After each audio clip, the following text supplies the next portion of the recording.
Olá pessoal, tudo bem? Esse vídeo é a correção da prova do módulo 1. Então se você ainda não terminou o módulo 1, não fez a prova, para o vídeo aqui, não assista, porque senão vai ficar sem graça.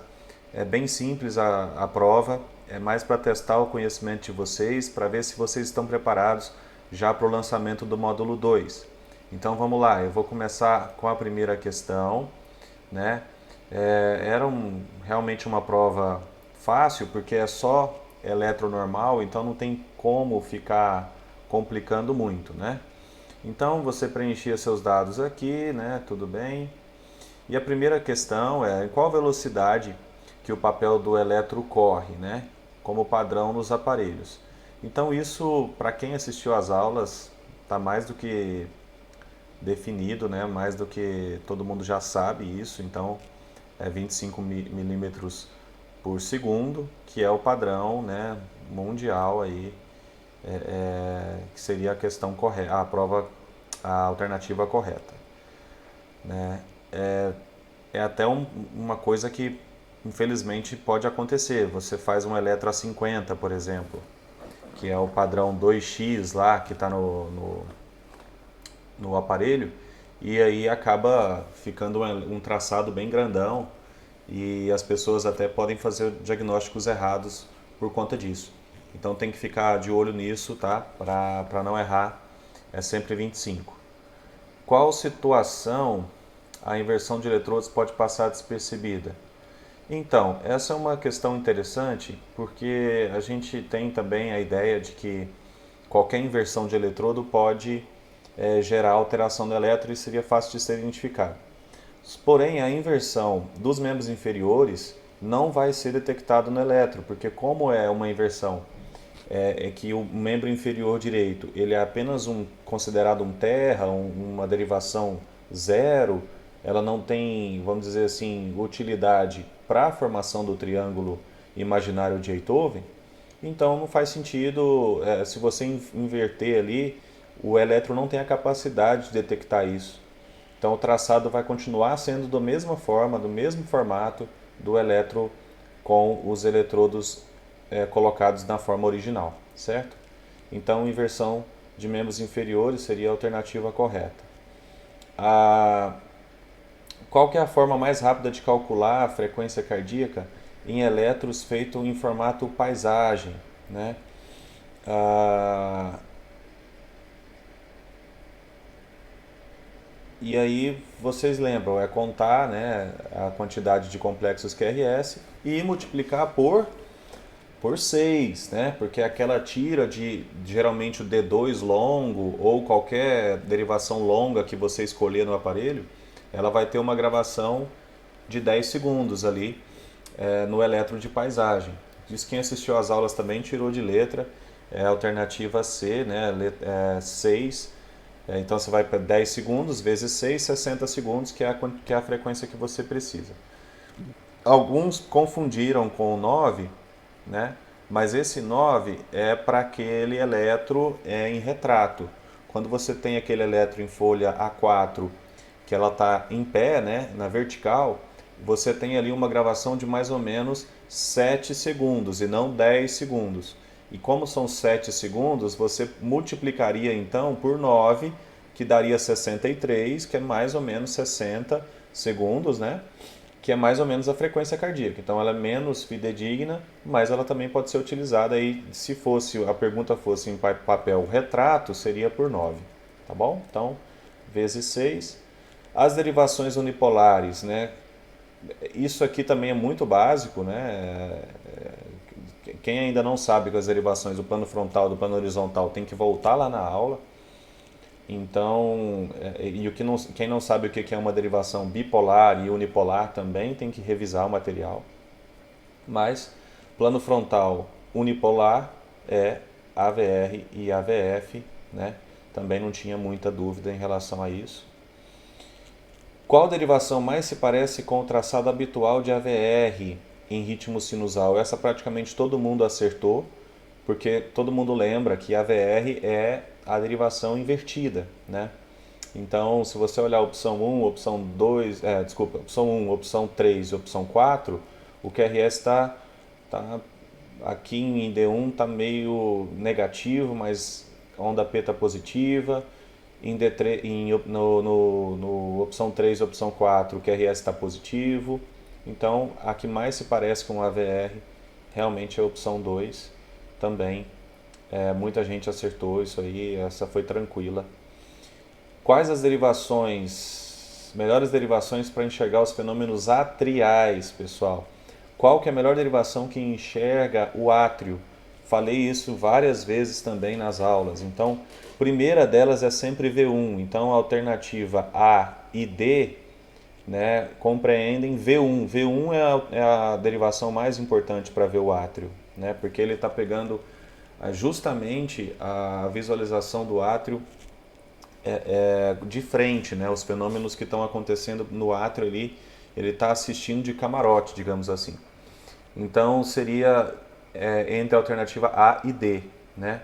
E por que D2 e não V2? Porque V2 enxerga praticamente a mesma coisa que V1, um pouquinho diferente porque já está posicionado do lado esquerdo do externo, mas a informação que V1 te dá é uma informação muito melhor do que V2.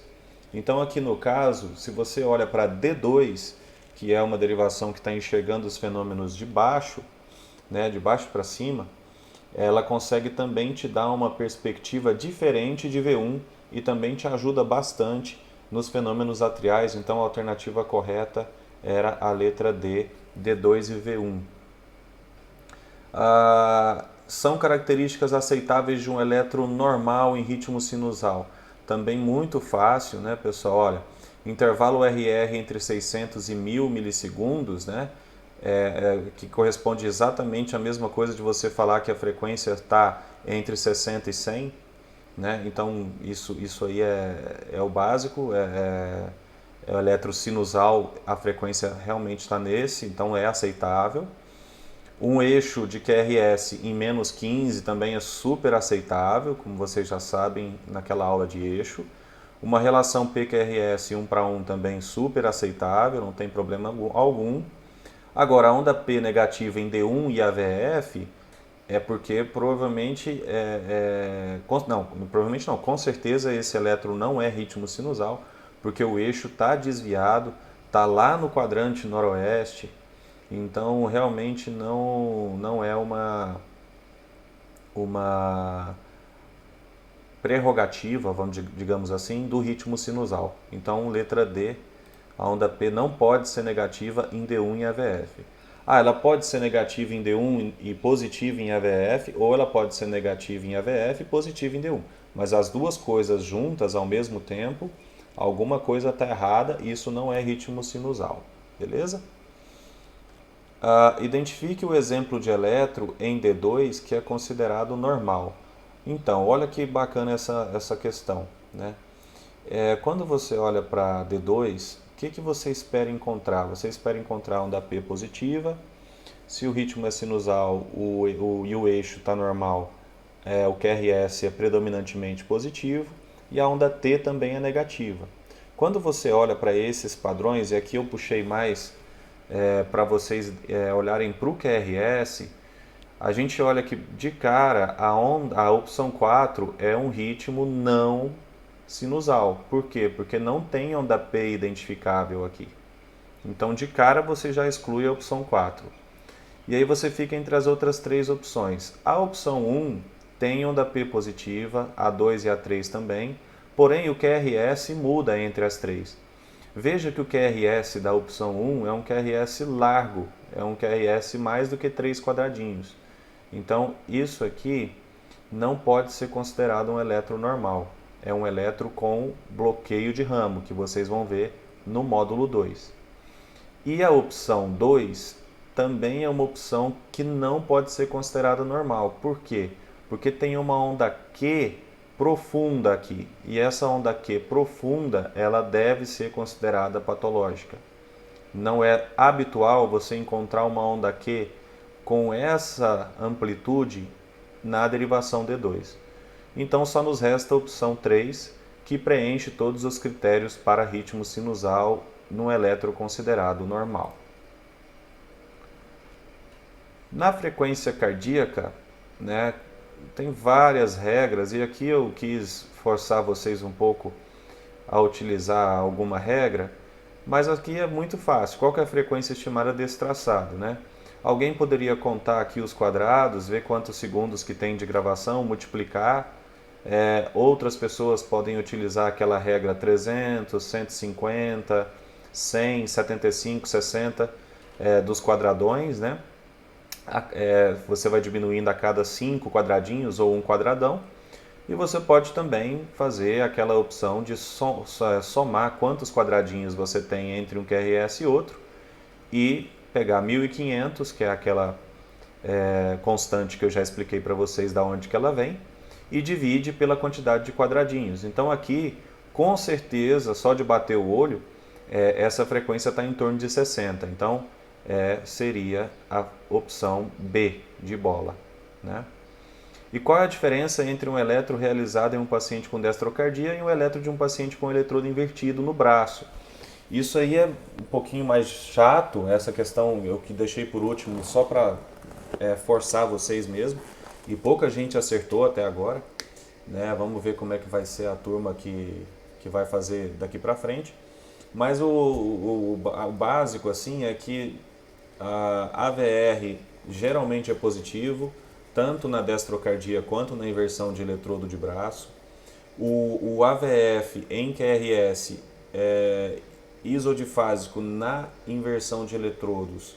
Na verdade, o AVF ele não muda. Geralmente, quando você inverte os braços, o AVF ele continua normal, né? Porque ele está enxergando o fenômeno de baixo para cima, ele não tem interferência com os eletrodos dos braços. E D1 com QRS negativo acontece também nos dois fenômenos. Então não dá para diferenciar se é uma inversão de eletrodo ou se é uma destrocardia só com essas opções A, B e D.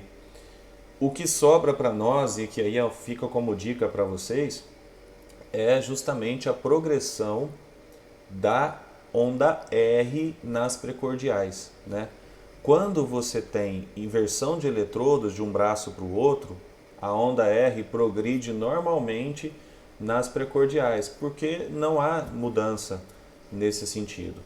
Já quando você tem a destrocardia, como a inversão do coração ela é total, digamos assim, tudo é ao contrário, então você não vê aquela progressão de onda R nas precordiais, porque está colocado de V1 a V6 ali em condições normais. E no caso, para você ver a real progressão da onda R, você teria que fazer as derivações precordiais R do lado direito do coração para que você pudesse ver a progressão da onda R. Então, se não tem a progressão da onda R, provavelmente trata-se de uma destrocardia e não da inversão de eletrodos. Então, essa é a dica. E é fácil de resolver também, porque você pode pedir para fazer novamente o eletro com os eletrodos posicionados de forma diferente do primeiro. E aí você tira a dúvida se é destrocardia ou não. Ou então faz um raio-x, ou então um eletro, ou então pergunta para o paciente se ele tem destrocardia. Às vezes o paciente mesmo já sabe, enfim. Tem várias outras opções, mas pelo eletro, essa é a dica. É a falta da progressão da onda R nas precordiais, que é típico dos pacientes com destrocardia, ok? Então era isso, pessoal. Ainda tem muita gente para fazer a prova. Vamos aguardar aí. Eu vou divulgar agora para quem já fez o gabarito, o resultado, o desempenho de cada um. E está aqui a correção. Ficou com alguma dúvida ainda? Por favor, me perguntem, né, que eu estou aqui para responder, para ajudar vocês. E eu tenho certeza que tem muita gente que está aproveitando muito bem o curso, mas tem gente que ainda poderia aproveitar melhor esse curso. Está faltando um pouco de interação entre vocês e eu. No módulo 2 eu vou estar mais próximo de vocês, mas eu preciso que vocês estejam também próximos de mim, fazendo perguntas e tirando suas dúvidas. Então eu fico à disposição de vocês e assistam quantas vezes precisarem, e quando tiver dúvida em relação a essa prova, volta nesse vídeo, assiste de novo e vamos lá, vamos aprender eletro de forma definitiva. E aí, você já viu algum eletro hoje? Já interpretou algum eletro? Se não interpretar todo dia, não aprende. Lembra do 3P. Um grande abraço a todos.